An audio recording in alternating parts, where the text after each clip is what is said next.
So I didn't read Harry Potter the first time I experienced it.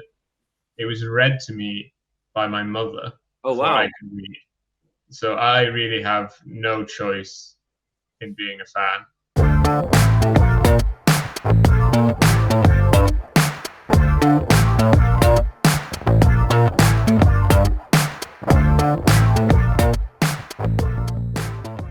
So today, without Doug, me and Alfie are doing Culture Deconstructed.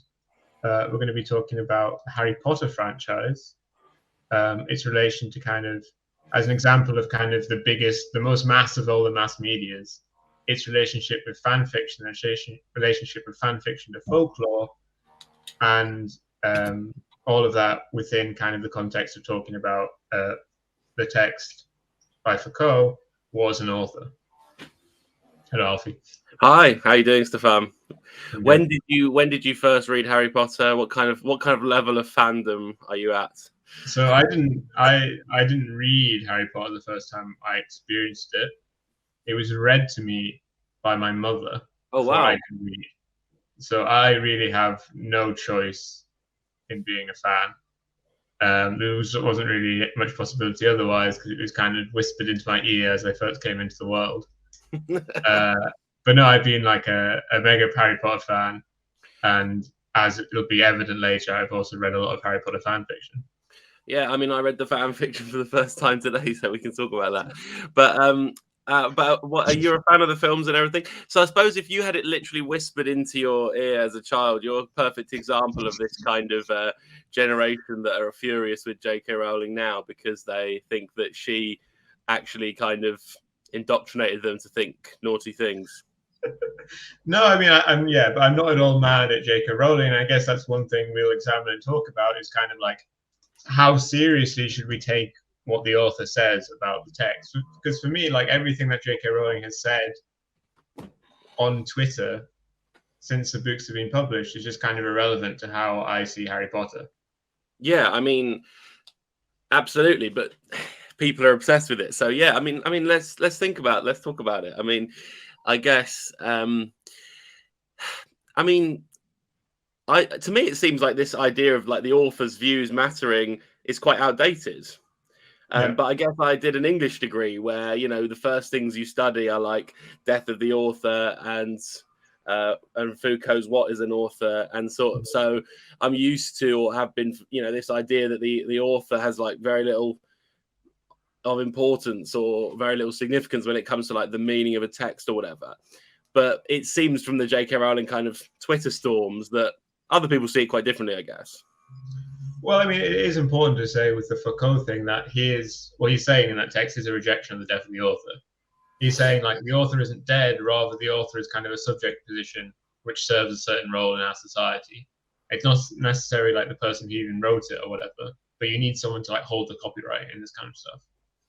Yeah, I guess. I mean, maybe it's worth going through that history. So, like, I guess if to like massively oversimplify, you could say that like before Roland Barthes, like everyone just believed that the author decided the meaning of the text, and And that was it. that the author was like a particular person who Yeah, owned a particular series of texts by some kind of and everyone knew exactly which these texts were and who the authors were of every text. yeah, right. And then Barthes' kind of death of an author is like the idea that well, this kind of way of seeing it is finished because once the text comes into existence, it becomes much more up to the readers to determine its meaning and its value than the author. So the author becomes kind of completely powerless in a sense, and subsequent readers, sometimes generations later, are the ones who are in charge of the kind of meaning of what a text is. And then for a while, this became a kind of common thing to say about literature. And then I suppose, as you say, Stefan, Foucault's What is an Author is like a kind of response to Roland Barthes' thing, which says that the author isn't actually dead. It's more like a kind of capitalist function, right? It's more like a sort of a way in which we inscribe ownership and sort of power systems back into the kind of world of interpretation. So in a way, and he talks about this phrase. He has this phrase as the author function, which is basically like the name of the author, right? So the name JK Rowling, which has nothing to do with her. I don't know what she does. Presumably sits in quite a big kitchen, like I don't know, Because obviously the obvious examples of kind of the disconnect between the author function and the person who wrote the text is stuff like ghostwriting. But Foucault's point is to say that like it's not just in this case where this kind of disconnect can happen between like the real person which wrote it and kind of the figure which stands in place to like hold the ownership of the text and to prevent kind of free distribution of the text. Yeah, exactly. So, I mean, I suppose that Foucault's also talking about like history of capitalism here and stuff, and like copyright and stuff like that. Like, the famous example is the kind of Disney situation where, as they were losing the copyright was expiring, they kept extending it. So this, like, I think it was actually around Mickey Mouse, isn't it? Do you know this kind of story? Yeah. I mean, some stuff just some stuff finally went out of the date, I think last year. But yeah, they've constantly struggled to kind of extend through congressional legislation the turn life of the copyright of these characters. It's also very interesting that it's not just that you can own a story, like a text. That seems like relatively reasonable. But that you can own a character, like a fictional entity, that you can own like the world they live in. And that seems right. Exactly, which is kind of strange when you consider how much that world, like the world of Harry Potter, depends so much on people's imagination and a kind of collective imagination of it. So it's if you count up all the texts online in the Harry Potter world, a vanishing share of them were written by JK Rowling. Yeah, I mean, so I mean, I suppose so. We're sort of touching on this kind of theory and its kind of importance, but like, tell me about what I don't know about, which is like the history of Harry Potter fan fiction and stuff. Like, when did this start? You started reading this stuff as a teenager, right? Like, when did this start, and how big actually is it? Like, what's the situation with Harry Potter fan fiction? And well, as I was going to say, like Harry Potter is probably the biggest, most circulated text in history, apart from certain religious texts. And going along with that, Harry Potter has the most fan fiction of any text that's ever existed. But I don't know, there isn't, in terms of the history of Harry Potter fan fiction, I don't know, kind of Harry Potter came already at like a midpoint. Like fan fiction really started with Star Trek. I don't know if you know that. Yeah. And so Harry Potter fan fiction, its kind of history was more about it was divided into because it started to get popular and big maybe around when the 4th or 5th book came out. Okay, so that's kind of that I didn't know that, and it's kind of interesting because you'd assume that it came after, but it's interesting that concurrently, Rowling was writing more of these books, but there was already this kind of massive burgeoning pile of text. So there's kind of these different genres of fan fiction, some of which are kind of retellings, some of which are kind of expansions of different characters in different places, or like later on in their lives or whatever. And some of or what is called in the community alternative universes where things are quite different.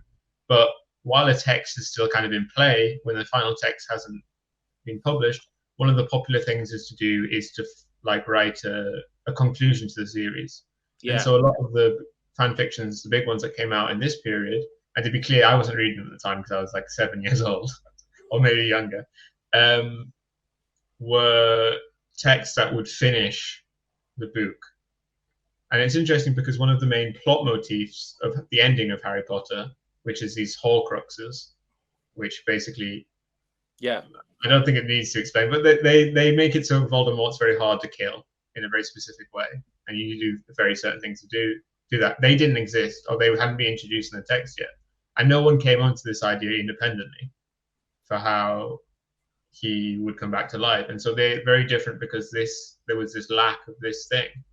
And then when they were finally introduced by JK Rowling, a lot of people really didn't like the idea. And in lots of fan fictions, these Horcruxes will still be absent because people preferred the idea of the text before these things existed, which was expressed through JK Rowling's early text as well as in fan fiction. Right, so so people kind of preferred the way in which the fan fiction had taken the story to the official one. Well, obviously the thing is with fan fiction, it's like buckshot, So it only takes one successful fan fiction to have a better idea than Rowling of 1,000, 10,000, 100,000 to win out, But are there like certain ones? certain. I mean, what we looked at today, the Harry Potter. What's it called? And the method of rationality. Yeah, which is a great title, actually. This is one of the bigger ones. Or is there just so much? Because this is one of the things I always think about. Is there just so many different ones that none of them sort of have a massive influence? Or is there like a certain like fan fiction texts or maybe authors who are extremely successful and influential, whereas others are quite small and just read by one or two people? And how does that happen? Like, how do we know which one? There are like big hegemonic texts which massively change things. And this whole idea of fanon. I don't know if you've heard of it. No, I saw it in your show notes, and I don't know what it is. But you're going to tell me. There's canon, and this is one of kind of the ideas of like a real big thing of a recapitulation of the author function in our present moment through the internet and so on, is the constantly being provided with word of God, in terms of authors are kind of reachable in a way they weren't before. And so people constantly ask them to kind of canonize facts about the world, to clarify whether this is true or this is true. And this kind of reduces the possible interpretive space of texts, or allegedly does so, if you take these things as relevant to the text. And so like Brandon Sanderson, for instance, who's probably one of the most famous, he's the most famous fantasy author who hasn't yet had a movie deal. Though it's working on it. He is a guy that constantly provides word of God on various different subjects. And this is this becomes part of the fandom for his audience, because people try to think of the right questions, So people debate and stuff, and then go to the author source for like a kind of decision either way on who's got it right, kind of thing. Yeah, and often he'll say, I've forgotten the word, but basically read on. Right. I mean, this is getting to the JK Rowling stuff, right? Because she is always doing these extremely embarrassing tweets about how people have misinterpreted Snape or something, and actually it's this way. Yeah, I was going to bring this up with JK Rowling, because just because this word of God is provided, it doesn't mean that it's accepted. And I think if it's rejected, then it stops. It doesn't become actually a part of this world, right? It's only with the acceptance of the audience that these facts really become facts, not merely because the author said it. And so in a case like Brandon Sanderson, people are always going to accept it because he's not a divisive figure. But with JK Rowling, she very much is. And she also just says things that are relevant in politics are just like fucking stupid. Like she said at one point that before they invented flushing toilets, wizards would just shit themselves and then use magic to disappear the shit. Is that true? Where did she say that? On Twitter. Oh my God. Absolutely no one took this as a fact. And this has just been completely ignored by the community. So these kind of facts, not that they can be divisive, they can just be entirely rejected. I've just found this. Hogwarts didn't always have bathrooms. Before adopting Muggle plumbing methods in the 18th century, witches and wizards simply relieved themselves wherever they stood and vanished the evidence. But this is bizarre. I mean, like, how she sort of comes up with this stuff. Like, it seems like she actually believes that, this world actually kind of exists. So, I mean, I didn't. I mean, maybe it makes more sense in context of what you're saying about fan fiction and the word of God, and that there is a kind of tradition of these things. Maybe she's actually in these kind of communities somehow. But what strikes me as so utterly bizarre is how she seems to think that this world actually exists in her mind, and she knows the true version of it, and she'll just say, well, no, it's this, I think that's normal both for authors and readers to think. That kind of readers assume that the author has like kind of perfect access to this world, and that they can communicate various facts about it, and authors generally assume the same. Which is quite the contrary of what sort of both Barthes and Foucault would think about the role of an author, I think. Yeah. And I think it's specifically something to do with kind of social media, kind of celebrity culture, and these kinds of things, where kind of, because obviously the thing is, you could annoy, I've forgotten the name of the author of Lord of the Rings, Tolkien. You could like send him a letter or whatever, but there just wasn't a possibility to get constantly for him to provide these facts. And so it's kind of a problem. Like you can only, I think this sort of thing can only emerge at a certain point of capitalist development, at a certain point of information technology. Yeah, I I mean, don't think you really have the structure otherwise. I think to connect this to the history of the internet is kind of extremely important, because that's also the case with fan fiction. I mean, clearly these, I almost want to say that these two things kind of embody two different visions of what the internet is, because, you know, fan fiction also presumably, like, you know, predates the internet. I don't know when Star Wars fan fiction starts. It's probably like just barely, but it wasn't. Yeah, probably, but you know, if it's zine based and stuff like that, but that isn't the same as having this kind of community that can, and it really, I mean, in a sense, you could argue that fan fiction is sort of, whether it likes it or not, it's kind of on the side of this kind of open democratic commons of the internet, right? So the idea like of copyleft and anti-copyright movements, free open access, you know, collaborative participation and so on. These communities kind of like break away from the sort of ownership structures of like author functions and start to generate meaning, communities and texts collaboratively and collectively as a group. As there's canon, there's fanon, which is kind of facts which a community of readers take as true, despite them not being provided by the author or featuring anywhere in the author's text. And kind of one of the most interesting examples of this in the Harry Potter community is there's one character, Daphne Greengrass, who is schoolmate of Harry Potter, who at no point is in the text described at all. I don't remember this character. Yeah, well, it makes sense. I don't think she's even featured in the film. She's just a complete background character. The only things that we know about her is that she's a Slytherin, and that her sister at some point later married Draco Malfoy. Right, okay, yeah, I found her little bio online now. So there's nothing. But despite this fact that there's no information about her in the text, her portrayal as a person in fan fictions is very consistent. Right. There's basically one or two personalities she has, and she has these over and over again because of kind of discussions that fans have among themselves about how they think she would be, and kind of because of particular famous fan fictions where she's portrayed in a certain way, and then people just take after that. Then it becomes kind of part of the discourse. Yeah, I mean, and so I suppose what I'm getting at here is that there's two different kinds of. I mean, what I was talking about with the other internet, the early internet, really, when this presumably takes off, you know, sort of throughout the early 2000s, probably, and so on. You know, this is like quite a sort of utopian democratic idea of the internet, right? That it wouldn't all be about ownership and who owns what, but like these kind of collaborative communities that have their own imagination. Like this is a good example of, you know, a character that kind of comes into being in that way.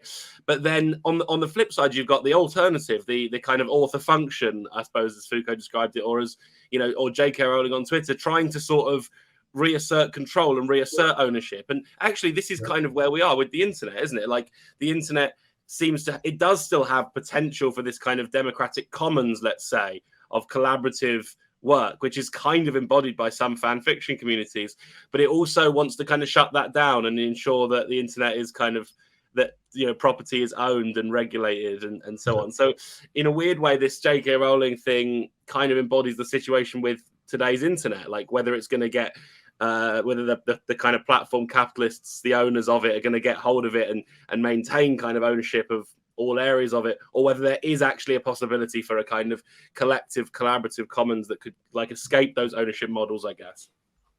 Did you see the comment in chat? Fan fiction is a crime, therefore Harry Potter begets crime. The religious right were right. Yeah, I saw that. But yeah, I think the funny thing is we're at a moment where you have this kind of the possibilities to kind of hold back and make sure property is owned and sold are increasingly breaking down within the internet. But at the same time, and perhaps because of this, we have a massive affiliation of adaptation of kind of, it's not just that JK Rowling sells a book, but she sold basically every possible form of thing that exists. Yeah. Have you been to one of these like Harry Potter worlds or whatever? No, I've never been to Harry Potter worlds. No. Not the one. I've been to the thing in England where it's like they've got the movie sets and they've just left them permanently up, and it's Harry Potter. I don't know what that one's called. Yeah.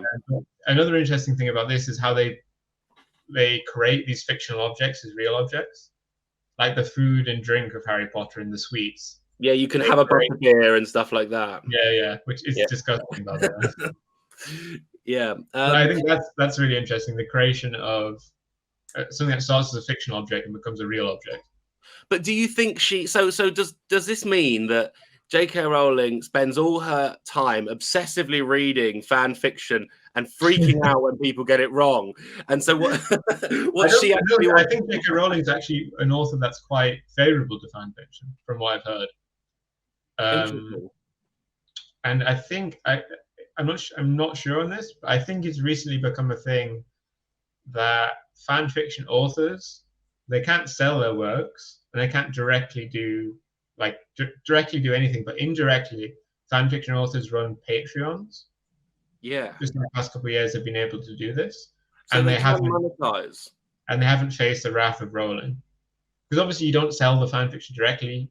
Kind of, you just give people early access or something like this. You still can't sell it anyway. But I think really, because there's some authors who just forbid fan fiction, right? Which obviously doesn't destroy fan fiction for that place, but it prevents it being produced on some of the largest.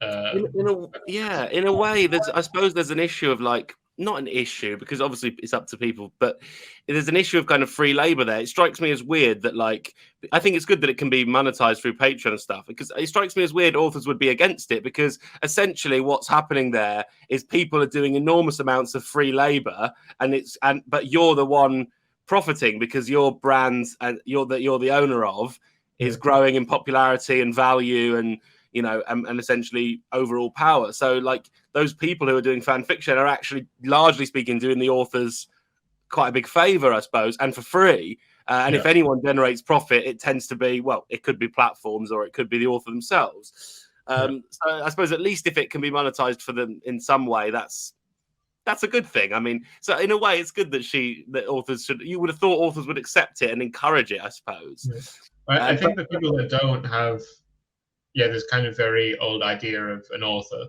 as someone who like produces this text and it's mine and no one else can touch it or fiddle with it or, you know, do anything to it at all.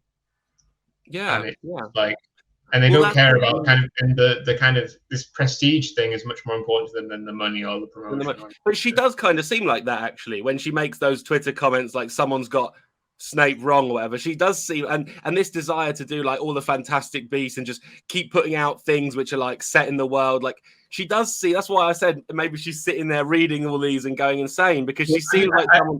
If anything, it would, for JK Rowling, it wouldn't be kind of, I'm certainly right and they're certainly wrong, but rather she just sees herself as one very important figure among other figures within this world, and that's why she feels the need to argue. Because obviously, if you're perfectly right, you don't need to argue, right? You just say, "Yeah, right. It's this." In a way, you're defending her. And the comment. No, I mean, we should just be correct about what how she is. Yeah. I mean, someone's just put in the chat, did you just justify file sharing? And I mean, the thing is, these debates have actually happened around piracy, you know, and like there are like things like with things like Pirate Bay and stuff, that is both a, act of, pirating, but it's also a philosophy, and they do actually have a legitimate reasons to exist. And like there is something to be said for that. These debates are actually debates that have happened around piracy and stuff. I was going to say one interesting thing is also there's a whole world of people reading and writing fan fiction who haven't read the original work. I found that interesting in your document. I was quite surprised about that. So they just absorb it sort of secondhand, as it were, from culture, like something like Harry Potter, where even if you've never seen the film or read the book, you've got a general sense of what this is, and you just use that as a sort of jumping off point to produce something. The normal thing is just to read fan fiction. So, because some people just read fan fiction because it's kind of this original fiction which is available online, and kind of fan fiction has cross like subject similarities. Like, for instance, it's very popular to write homosexual stuff, especially 15 years ago when it was hard to buy homosexual fantasy books. You might get into you might start reading, you might read Game of Thrones, then you might read gay fan fiction Game of Thrones, but there isn't so much of it. But you're like, I really like gay fantasy, and gay fantasy, there are very few published books, so I'm going to start reading Harry Potter fan fiction because this is the biggest archive. This is probably the majority of writings of kind of gay fantasy stuff that I can get. And so people will read it in that way. I mean, it's interesting that you sort of used that example, because this is another thing I was expecting, and I suppose it would be relevant with the character that I can't remember the name now, Daphne Greengrass or whatever her name is. You know, like, but you know, a lot of the history of fan fiction is, as you're saying, responding to the canon, but usually from kind of, I don't know, let's say marginalized positions. So like people who have, like as you said, you know, if there isn't strong representation or significant amount of homosexual, you know, fantasy fiction, this is a kind of a gap. You also see it like, you know, rewritings of, I mean, I suppose you could say that the Jean Rhys novel about the Mad Woman in the Attic, you know, about Jane Eyre and Bertha Mason, the character is a sort of early example of fan fiction, and it's always, but here it's a kind of race thing, and it's like, okay, so the canonical center has this problem with race, so we write back to it from this kind of other perspective, and you do see this pattern in fan fiction communities, right? Whatever the issue, that picks up something that's been neglected or that there's a frustration about in the original and tries to kind of address it from a different angle. So you can find quite interesting examples.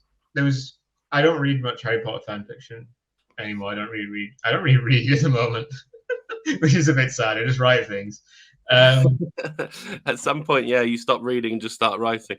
I read the worst stuff. I mean, so yeah, but you don't even want to know about that. But, what the fuck was I going to say? About these kind of fan fiction. There wasn't much trans Harry Potter fiction or any really at all that I saw when I was reading Harry Potter fan fiction a lot. But now, in the past few years, after looking back, I've seen one of the most popular fictions, and it's quite good actually. It's not like it didn't become popular because of what it's about, but there's been a series of kind of trans Harry Potter fan fiction. Right. Very popular. I mean, this is a great example, and I suppose it shows that, you know, where it moves very quickly with political discourse and with cultural discourse, right? That, like, you know, in a way that probably established canonical literature systems don't. You know, sure, there are interesting books, no doubt, that have come out and been published by Penguin in the last few years about trans issues and stuff, but you know, fan fiction by nature, it being this kind of digital world and this kind of amorphous world, it can respond really quickly to like political cultural shifts and changes and do quite political things like this. So I think there's a lot to be said for that kind of reading of it. Yeah.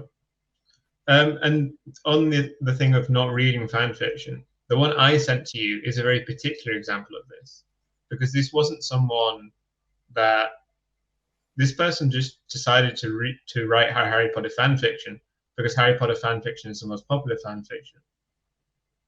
And he'd never read Harry Potter. And as you said, he kind of just knew stuff about it through cultural osmosis.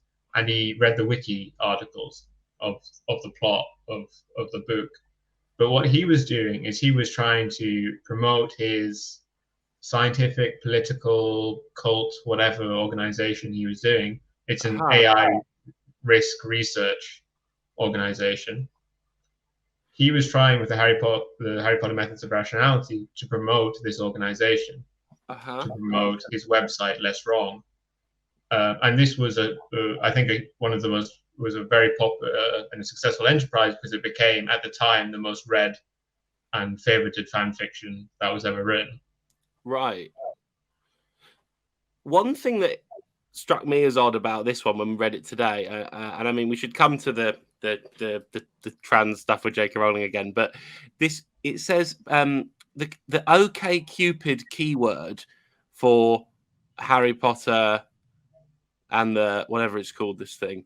The method of rationality. What does that mean? Does that mean like people are like using this as like a kind of like as a dating tool to match up with similar like-minded fan fiction readers? I never noticed that.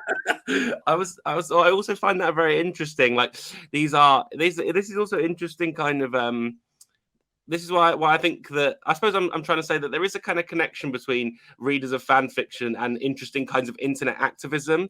So like using certain keywords on dating sites is you know, it's hardly going to usher in a new kind of communism, but at least it is like working out how to use algorithms to your advantage and stuff like that.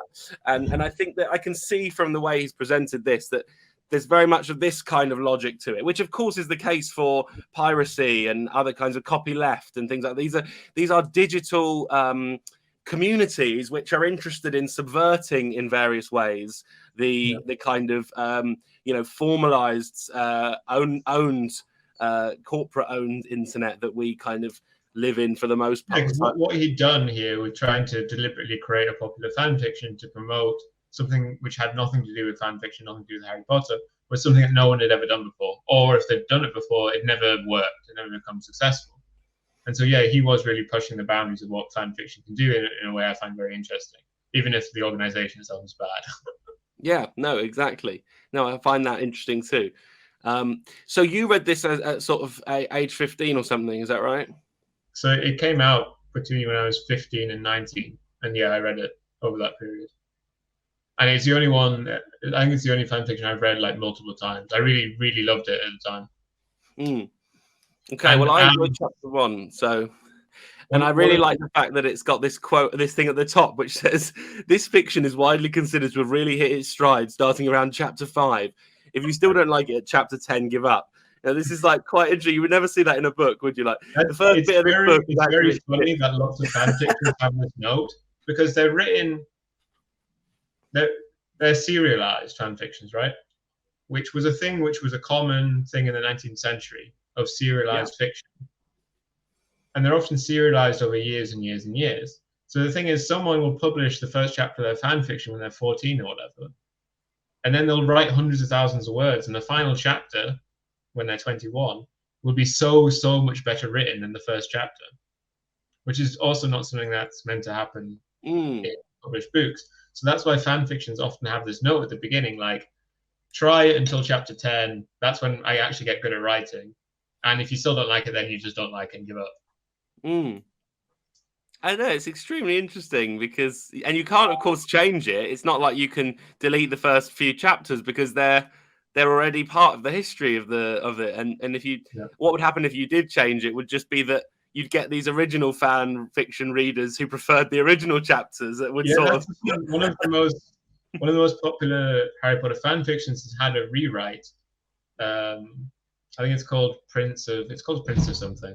It's like a generic kind of edgy title, like Prince of Darkness or something.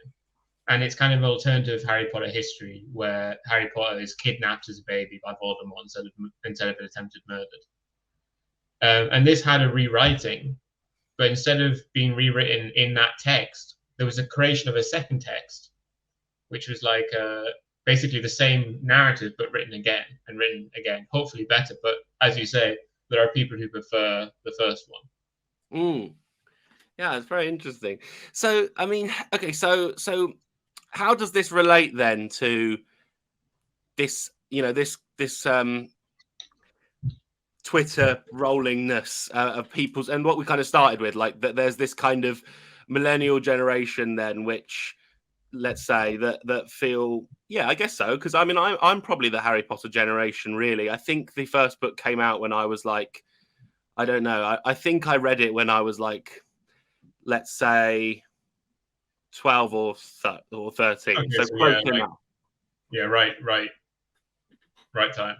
Yeah, close enough. So, I guess it's people of my age that feel extremely angry with JK Rowling and call her a TERF and stuff because we'll talk about the JK Rowling is JK Rowling dead thing. But because they feel, I suppose the feeling is, and it does strike me as extremely stupid if you've got a sense of how authorship works. But they've got a feeling that they were almost tricked or indoctrinated as kids by being told this story and charmed by this kind of magical world, which if you sort of look beneath the surface is kind of, various people think it's anti-Semitic. People think it's there's some racist issues with regards to Irish people, so on. Clearly there are stereotypes. There are various kind of tropes that we can look at now and say, clearly in today's culture, this is considered completely kind of not woke and problematic, So there's a sort of frustration on the part of this generation that they've been sort of brought up in this world which is full of things that they now disagree with. What do you sort of make of all that? Do you think that's like a fair enough complaint? I mean, I'm just trying to think. It's hard now to remember. You always edit the past, So I'm trying to remember how JK Rowling was taken as an author before she decided to use her fame to kind of try to influence things in a negative way for trans issues. But I can't really remember. Ooh. Was she like a really popular author as a person? Because obviously she sold a lot of books. No, I mean, I think from what I remember, it was just like there was always this kind of story that she'd like, she was always celebrated as someone who'd like pulled herself up by the bootstraps and just like self-made woman kind of thing. But beyond that, I don't think she was a success of Blairism. Yeah, right. I think it's really one of the most interesting things about kind of the very political books of the last few Harry Potters, and especially the seventh, which is like a Blairite in the mid-2000s writing a book about an insurrection against the government in Britain, like a guerrilla war in Britain. So I think it's very interesting for that. But I don't know. I obviously understand why people get mad, but I think at the end they should. It doesn't matter what JK Rowling said. Nothing in those 7 books, nothing in the text changes. No. And this has recently become a thing with the Wheel of Time book series has been adapted into a TV show by Amazon. Mm-hmm. And, I mean, I liked it, but I think it generally, if you weren't interested in it, it would be like a probably 7 out of 10 TV show. Okay. But it's been received in the community by some as obviously very cool to like, oh, my book series got adapted. But for some, it's been regarded as the worst thing that's ever happened by like a significant minority, at least, or maybe most fans regard it in this very, very negative way. And people were talking about kind of how this is going to ruin the books for them. And I'm like, man, you're just upsetting yourself for no reason. Like you're just destroying this thing. Nothing in those 14 books, not a single word of them will be changed by anything that Amazon do. And the same thing with JK Rowling. Nothing that JK Rowling does on Twitter. Actually, imagine if she like got them to re-release the copies and like change text. No, that obviously isn't going to happen, right? Like, I get what you're saying. And I totally agree. I mean, but I think it's more that people actually go back in and sort of, because what's happened with the JK Rowling ones, it's not only that people are furious with her as an author. So that was stage one. If I get this right, this on Twitter, and one of the comments is just saying, she was universally beloved before Twitter. I think that's right. And I think what happened is she starts tweeting stuff. This is when she started saying the kind of anti-trans stuff. But then what happened? I'm not sure if she said some tweets that might have been considered anti-Semitic as well, but certainly the trans stuff that came from tweets. But then what there's then been a history then of going back to the book, looking at taking quotes from Harry Potter and then people tweeting them and saying, look how problematic this passage is. It's anti-Semitic or it's anti-trans or it's racist. I think or whatever. The anti-Semitic stuff just came up because she was attacking Corbyn. And so her texts were being analysed on the basis of that. Right, exactly. And so she I was think calling other people else anti-Semites. Yeah, I mean, so this I think is strange to actually go back and sort of try and read something back into read something back into the text, which is, I mean, look, I'm not saying that those passages are perfectly fine. They're just bad writing, though. They're just like, stereotypes, that pick up tropes about. Because obviously there are Jewish people in the UK that are called Anthony Goldstein. Like that's a common surname, but to have the only Jew be called that, you're like, Yeah, and then there's the, I mean, yes, but then you've got the only Indian called Priti Patel or whatever, and no, she has a sister, but she's also called Patel, obviously. Oh yeah. And is it Shame? What's his name? Seamus. No, it's not. I was going to say Seamus Coleman, but he's a footballer. I was going to say Seamus Heaney, but that's a poet. Anyway, but these are not. This does not mean Finnegan. Exactly. That's it, isn't it? Seamus Finnegan. But going back to the book and saying, look how problematic this is now that we can see on Twitter what a knob she is. This is not helping anyone or being useful to anyone. And like you said, you're just taking away things from that you don't need to sort of take away, really. It's not. I mean, as I mentioned before, kind of the thing I find most interesting about the text is kind of this portrayal of magical Britain as this like weird old-fashioned oligarchy who's having like an insurrection by kind of like a racist fascist group. Yeah. And kind of Harry Potter is obviously against the racist fascists, but there's kind of no suggestion in the book apart from with Hermione trying to help house elves or whatever. There's never any suggestion that kind of we change the system or that. But also the problem with, I'm not just saying this is a problem in the text, but it's interesting because no one analyzes this.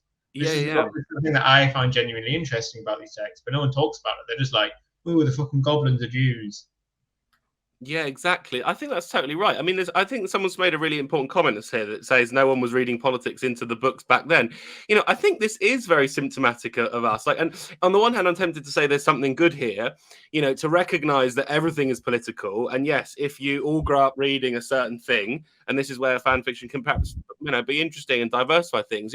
If you all grow up reading a certain imaginary world, of course, that imaginary world is going to be charged with various kinds of politics, prejudices, cultural positions that are going to be, influencing young people's minds as they grow up politically. So kind of recognizing the political nature of books and art is critical, of course. So, there's something good there. But the bad side of what I've just said, I think, is that now we are kind of over policing these spaces. Like, we are still doing this. We're saying now, aren't we, that the politics has to be right and solid and secure. Yeah. And if we don't agree with the politics, we're going to cancel it. So what we're doing is we're now asking. We've on the good side, we've recognized that literature is always deeply political. But then we're almost saying, well, if it doesn't therefore share our politics and our current kind of general accepted liberal positions, we therefore don't want to read it anymore or want to slag it off on Twitter. And I think you'll destroy art and literature if you take that logic to its extreme. Yeah. I mean, I guess it's the thing of I would like to read I would read a long political drive-by about the world of Harry Potter, but then I think the problem is when people take this, and you can't just analyze the text as kind of free analysis, and then not really judge it or conclude anything. It doesn't. You can analyze the text without then making any conclusion that we shouldn't give this book to children, right? Or that it shouldn't be sold in bookstores or whatever. There's a gap between this, and I think this gap is the one that's kind of being closed and it should be open. We should be able to talk about texts in a way that rejects any kind of material change in how this text is distributed or flows within a society. Yeah, no, I think that's totally right. So, on your, you accidentally touched on something that was at the back of my mind throughout this conversation. I've got a 6-year-old daughter. I have to pick her up from school soon, and I was thinking, what would I do? Would I? She's not quite ready to asking to read Harry Potter, but what will I kind of think about this when it inevitably comes up? Will I go with the anti? With the woke people on Twitter who think this would be a damaging thing for her to read, or will I just let her read it and discuss it? But I also wondered about the fan fiction. Is there fan fiction that's aimed at the same kind of age group as you would. It was interesting you were talking about people writing it when they're that age, and also like what would be the sort of solution? What would be the solution here? Like, obviously, it's not the solution is not to cancel Harry Potter, but what about with the fan fiction? Could there be? Is there a solution to sort of? Yeah, I mean, get it. Promote more of the fan fiction. Would that be a solution? Like, getting children to read Harry, if they're going to read the first Harry Potter, making sure they also read 3 or 4 of the more interesting fan fictions alongside it. Yeah, I mean, it's definitely something we're thinking about. Like, there definitely are fan fictions which are. So there's a classic thing with fan fiction which is written from books which were written for young people, for children, is as these people who read these things grow up, they want an adult version of the same text. Yeah, so it becomes kind of sexualized a bit more. So it's very popular to do this kind of thing of like, to take seriously kind of like the darker themes within these books and to write them out. Like quite horrible things happen in Harry Potter, despite it being kind of in the middle grade. Like people die in the most horrible ways, kind of in the books. True, actually, yeah. And there's like horrible curses, like you forget that, don't you? Like, there are scenes where people die of like the Cruciatus curse or whatever, and they're like writhing with breaking bones and things. I mean, do you remember when Harry got all the bones disappeared out of his arm? Oh yeah. I think I read that as more comic at the time. Oh, but the CGI in the film was horrifying. But yeah, this is certainly a thing. But on, for instance, fanfiction.net, you can like movie rating, like PGU. They use the American rating system equivalent on there, and they're all categorized under these things. So there's like K, which is universal, K plus, which is the equivalent of PG, T, which is the equivalent of PG-12, and so on. And so and there's lots of like fan fictions which are like just soft family stories. And there's particular ones which are just like, let's make a story where Harry Potter's parents don't die, Voldemort fucks off, and he just has a nice childhood. So there's books there's like long fan fictions which are in fact much softer than the actual books, and these are very, very popular. And I think that's very common in fan fiction, to write something where just basically nothing happens, and it's just characters having fun together for like 500,000 words. That's super interesting, isn't it? It's almost like it simply exists to kind of endlessly prolong the. Because if there's a plot where something happens, then it has an ending. If nothing much happens, it can go on. And it's just to keep this fantasy world alive for absolutely indefinitely. I'm just trying to look on fanfiction.net now. Do you have Methods of Rationality open? Yeah. How many words is it? Oh, it's by chapter, so it says at the top. Oh, hang on. It is 661,000 words. Okay, and the series only covers 1 year. Right. 600,000 words. That's probably about the. It's about the combined length of Harry Potter. Yeah. 6 books. Yeah. Yeah, because I was going to say yeah. Okay. The first book is 60,000 words, and this is obviously a thing which happens when you don't have an editor. One of the most famous things about fan fictions is that they're long, but this is something which is desired by fan fiction readers, because that is as you mentioned, people want kind of just endless comfort writing, because fan fiction isn't expected to have the most brilliant prose, but just to be something that you're interested in, with its main kind of virtue being the fact that it's very, very, very long, and you can just keep reading it and reading it and reading it. And when you finish that one, there'll always be another fan fiction you can read, which will be equally as long. Do you see that as distinctly different from the same pattern emerging in like Netflix and Amazon Prime series production? Like, because on the one hand, a lot of what we've been saying is that fan fiction operates kind of often as the opposite of your kind of mainstream consumption of texts. But in a certain sense, what you've just described seems also to be very true of a kind of trend in like. I think there's two things going on. That fan fiction is a rejection of the copyright selling mode of distribution. Yeah. But on the other hand, I think it is kind of the reserve army of popular media in the sense it does the same things, just more. So it breaks with it on the kind of level of its distribution and its circulation, but it remains with it on the level of kind of genre and kind of structure. Quite right. Yeah, I'd say that's spot on. That's a good interpretation, Stefan. But it leads me to one more question, though, which is, do they tend to get distributed through large mainstream platforms? Because what I found interesting is this guy's website. I'm just reading this on the website, and you can get a mobile version here as well.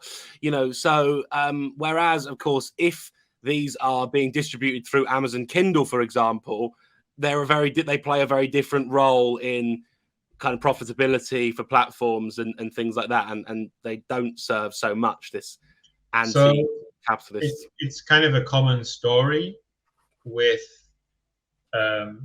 I think it's I think you can tell a story of the internet through the story of fan fiction distribution. Yeah.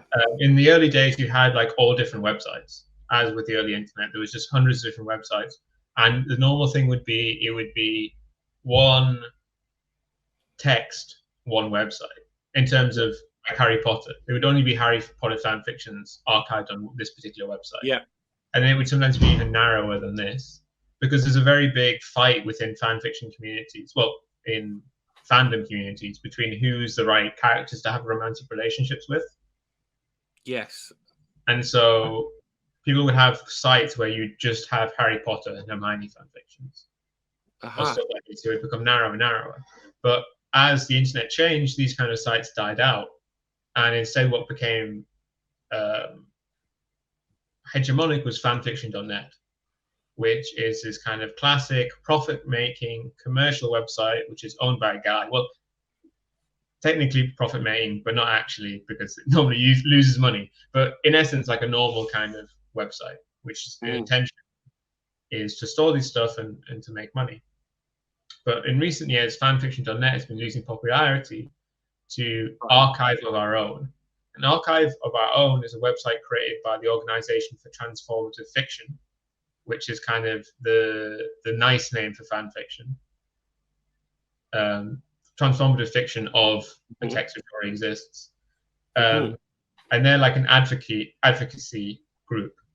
An Archive of Our Own is a deliberate reference to A Room of Our Own, the classic fan fiction text, the classic feminist text, with the idea that kind of authors of transformative fiction, fan fiction, need a space of their own, which is non-commercial, which will upload anything. It has no limits on what. Yeah. Basically, the only thing that Archive of Our Own bans is like actually illegal stuff. Yeah. And otherwise, it's basically completely free in terms of how it works, as well as the organization which runs it is also does advocacy, like it does legal defenses of fan fictions. When authors try and fuck with fan fiction, this kind of organization tries to fight back against it. So it's this transition from commercial to this kind of advocacy group who are based on, have this political cause that they believe in of the defense of fan fiction as transformative works. I think that's kind of a story of the internet. Yeah, it is. No, absolutely. And it reminds me of the conversation we had on the Sublation magazine launch stream with Dwayne Monroe and some of his work on like the history and politics of the internet. And, it very much is the history of the internet, how these things have changed, and like how that early pioneering internet, when the idea of this kind of commons, was quite, people were heavily invested in this as a new form of communication and politics. And then that all gets shut down by kind of platforms and different kinds of ownership models and stuff. And now we're in a situation where, in order to escape the clutches of these kind of major distributors and platforms, you actually need to sort of organize and advocate for different kinds of platforms and alternative models of distribution and ownership. So, actually it is, as you say, a mini history of like the progressive uses of the internet from the 90s till now. Yeah. So Organization for Transformative Works, they have Archive of Our Own, which is this fan fiction website. They have FanLore, which is like a wiki that they run to like kind of store fan fiction history. They have like a museum in essence. They preserve old websites these websites that we were talking about before, they preserve and hold these websites and these fan archives and make sure they're still accessible as kind of like an archive function. They have their own peer-reviewed journal. I love the website itself. It's actually kind of done in a sort of early internet style almost.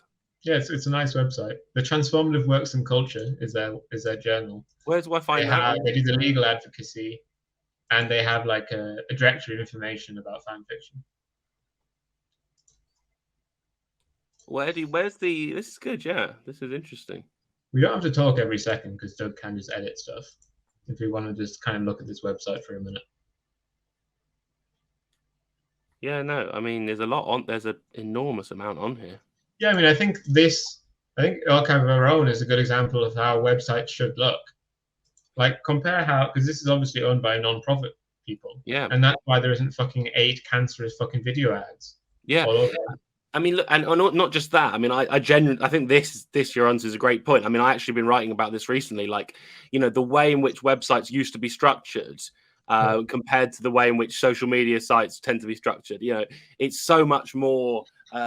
It's so much more based on hyperlinks and exploring a space, and you end up miles from where you intended to be or where you started out from. And this is kind of like, you know, exploring the digital space in a quite open way, and you end up engaging with people you didn't end up expecting to engage with and reading stuff you didn't expect to read. Whereas so much of our curated internet, the stuff that we just see when we wake up in the morning, is so, you know, streamlined and determined by different kinds of curation and algorithm that you never find yourself anywhere surprising or unusual. You just see the things that are designed for your little predictive algorithm. So, you know, this is a great example of how the experience of using a website can also be part of this collaborative network of thinking and exploring different things. So an interesting thing about how Archive of Our Own works, I've linked it in the private chat. The link doesn't work. But the interesting thing about it is if you look on a fan fiction, I'm going to paste it. It should be all right. Yeah, I've got it. So you can see, just I won't detail what the first fan fiction is because it's obviously the first one. It's fucking like an erotic fan fiction. POV Draco Malfoy. yeah. But you can see the things in the top left, the 4 icons there. Yeah. Those are the ones provided by the site. So those are like structured from the top down. But the kind of all the tags, the links below that, those are all written by the people themselves. There isn't like a top-down tag network. Rather, people just type in whatever tag they want, and then when enough people type that tag in, that becomes a tag in of itself. And so it's bottom up in that way. The whole tagging system of Archive of Our Own is self-directed from the bottom, while fanfiction.net doesn't have anything like this. This tagging system, what do you call this? Art symbols system, you know, where, like you said, ratings, whether it's explicit, what kinds of things to expect in there, content warnings. It's a very interesting system of, Yeah, they do the content warning thing. Yeah. That's like part of kind of our contemporary internet.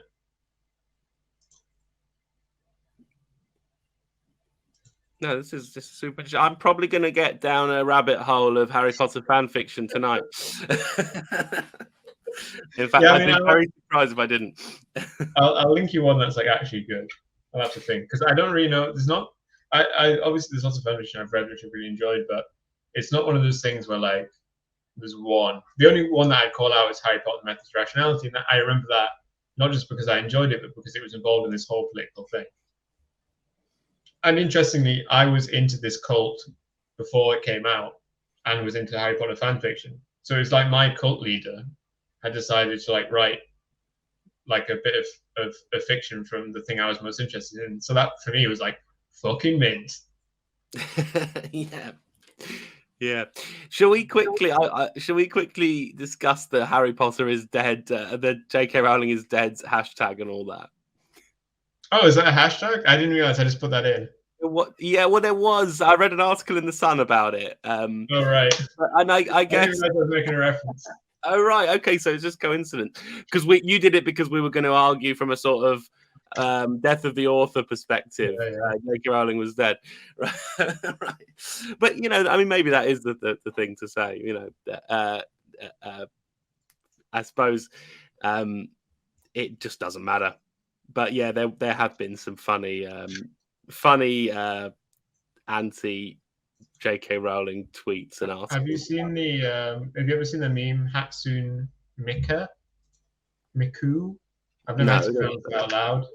Hatsune Miku created Minecraft, which is basically this idea. She's like she's obviously a fictional character, but she sings songs in this Japanese game. I don't really know what a Vocaloid game is, but I think this example was used because she sings the songs of all the musicians in this game. And so she's kind of like the stand-in for all the singers. And so when an author makes kind of transphobic comments or racist comments or whatever, people say Hatsune Miku wrote Minecraft or made Minecraft or wrote Harry Potter. I've seen that and never understood it. Okay. There you go. You learn on this podcast.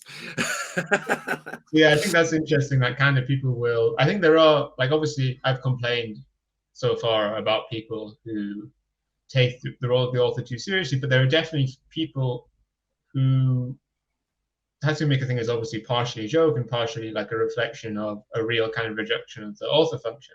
So I think there's lots of people out there who are willing to synthesize it, so you can put a singer on your. Okay, I see. Yeah, no, I mean that's a good point, and also by virtue of being a kind of in joke that some readers understand, this Hatsune Miku thing, you know, by virtue of being it kind of actually shows that point that the author is out of control of these things, you know. And I think there's lots of people out there that are willing to be playful with these things, willing to reject the author function. It's not obviously. I think we're really reaching kind of a moment where these two things are accelerating towards each other.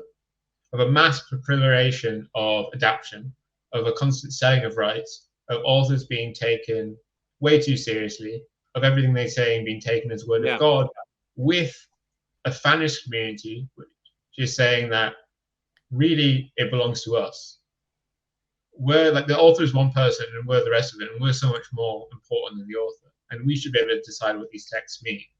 And I think these two things are going to like cream into each other and have kind of like an interesting result, especially because we're at this moment of informational technology where you can't curtail the distribution of these things in an effective way.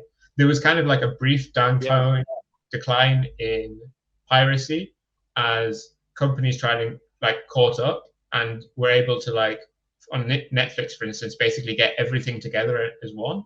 But this is collapsing now because there's all these different websites, and it just becomes the same as cable TV where everything's separated out again. And so piracy returns as a serious force, despite serious suppression of it, alongside these vanished communities. And I think, things will come to a head in some way. No, I think that's totally right. No, I think that's right. So in a way, and I think this is totally the right way to think about it. This discussion of Harry Potter and JK Rowling is part of the history of the internet and ownership models and so on.